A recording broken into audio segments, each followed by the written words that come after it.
I was gonna say we spent all this time talking about Kyrie before the game, but like if we put all that nonsense aside and like he had a great game. And and we were just talking about how good the Nets look. Well, it's because Kyrie Irving and Kevin Durant look like they haven't really missed a step, right? I mean, and that's what we said. Like the Nets are obviously going to be a really hard team to beat if those two guys are playing up to their capabilities. And yes, it's only 2 preseason games, but I mean, if they can stay healthy, I don't know how the Celtics. Are you guys in on 1 or 2 seed now?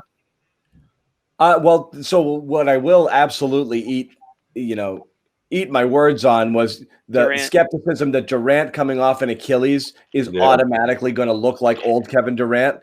I don't know in terms of explosive athleticism, but every other part of his game looked exactly like Kevin Durant. Like he just shoots up and over people, his quick release. He's just so comfortable and aware of where he is at all times, and you know what gets to me? Not gets to me, but this is where it's always going to, you see a game like this and you watch Jason Tatum and you watch Kevin Durant and you see the gulf between them, okay, in terms of their games. It's pretty substantial. And again, not to keep referencing ESPN's top 100, but if Durant is like a 9-10, 8-7, 8-9 player and Tatum is 11, that looks like a much bigger gulf between those two, where Tatum looks like a guy who can score and not anywhere near the level of like a Durant type of player. The last time he was on the court, he was 1 to me, 1 or 2.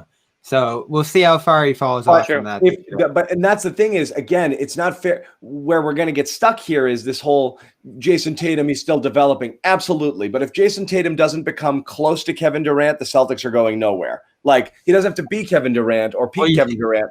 He has to be a top 5 or 6 player in the league for the Celtics to have a chance with this group of people. I Durant's game tonight, and what surprised me most, because I expected him to come back with some fire offensively.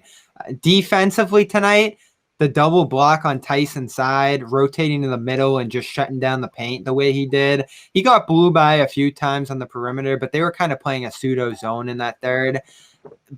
Defensively, he's already ahead of where I expected too. So like this is a massive development. If he is right, I don't even think the Bucks can touch them.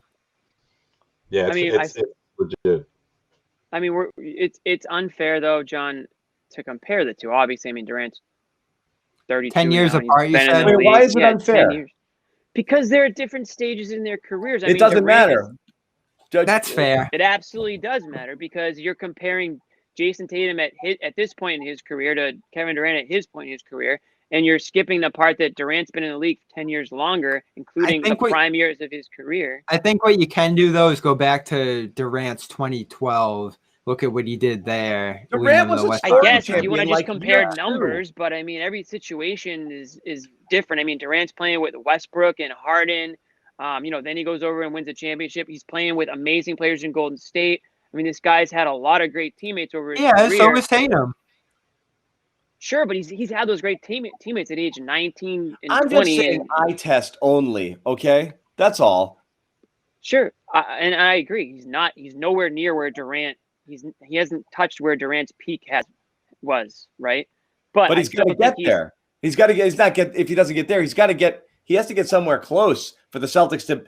Like I said, Jason Tatum has to be a top 5, 6, 7 player in the league for the Celtics team to be a contender. And that's Durant's like a 5, 6, 7 all. He might go down as a 5, 6, 7 all time. Absolutely, it's a very tough comparison. But when you look at his size, his ability to shoot from a bunch of different places, they are similar. Absolutely. His defense, his profile, that he's a score first, shoot first guy, a lot of pull-ups. That's who he's trying to be when he grows up. I agree with John on the point that there's a gulf between them, and that's not bold at all. Like there's definitely a massive jump between what Tatum needs to do to get to that point, and people talk about that. I mean, we have Goodman on the network all the time putting him in the Hall of Fame and saying he's definitively top 10 and all those other things. I've been a little more back on him, because there's certain aspects of his game that if John, as he wants to see him become the number one player in this team and be able to lead them to a top 2-3 seed in this conference, he needs to be able to get on the ball, be the lead ball handler every single play, and control this offense. And what you see these last 2 nights is he's nowhere close. He can jump on and off the ball, string together some great possessions, and the playoffs was a bold statement in that regard, that he's getting closer to that point. But still, like, even if he just starts to do that a little more this year, that'll be a success for him. And it's nowhere close to him being this ball dominant LeBron James, Kevin Durant player. Like, he can have a very successful year without getting to that point. And like the Kevin Durant, LeBron James point is just so far away in that regard that I think it's almost unrealistic to think he can approach that this year, especially without the relief around him. Now, he might go through a trial by fire, have some really big lows early this year and come out better on the other side for it. But the way I look at it, these first 2 games, it's going to be like Smart on the ball, Brown on the ball a little bit. Like, the way the system runs, it's never going to be Tatum on there all the time. And that's what it needs to be.